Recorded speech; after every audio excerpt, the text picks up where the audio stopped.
আসসালামু আলাইকুম। দেশ বিদেশ টিভি থেকে হুসেন বলছি। আমার চ্যানেলে সবাইকে স্বাগত। 5 আগস্ট 2024-এ আওয়ামী লীগের অনেকেই বিদেশ চলে গেছেন, অনেকে আত্মগোপনে, অনেকে জেলে আছেন।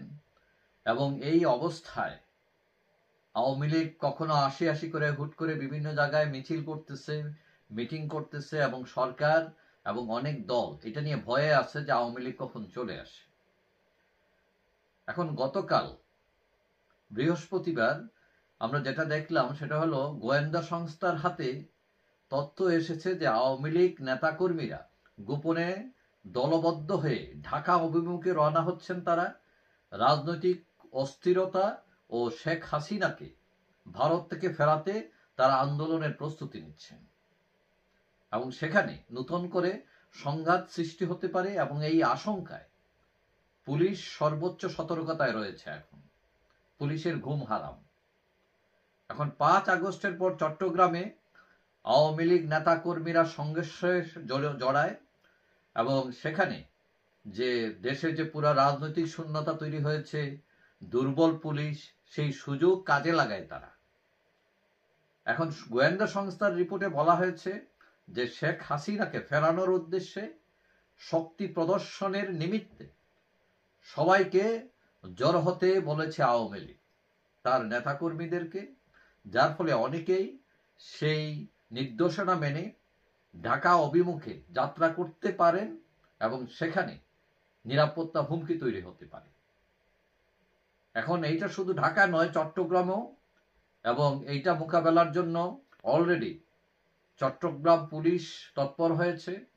চট্টগ্রামের গোয়েন্দা শাখা ডিএসবি থেকে 8 দফা নির্দেশনা দেওয়া হয়েছে পুলিশকে।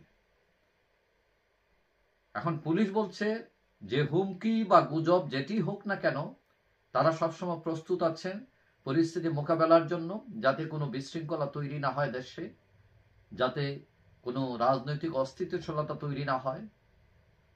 এখন এই যে সরকার খুব সজাগ, পুলিশ সতর্কতায়, যে আওয়ামী লীগ আসতেছে শেখ হাসিনাকে মুক্ত করার জন্য, দেশে ফিরিয়ে আনার জন্য তারা যে তৎপরতা, এটার জন্য সরকারের মধ্যে, পুলিশের মধ্যে একটা প্রভাব পড়েছে।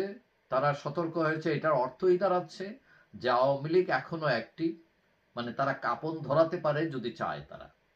তবে তাদেরকে মারতে নামতে দেয়া হবে না, দাঁড়াতে দেওয়া হবে না।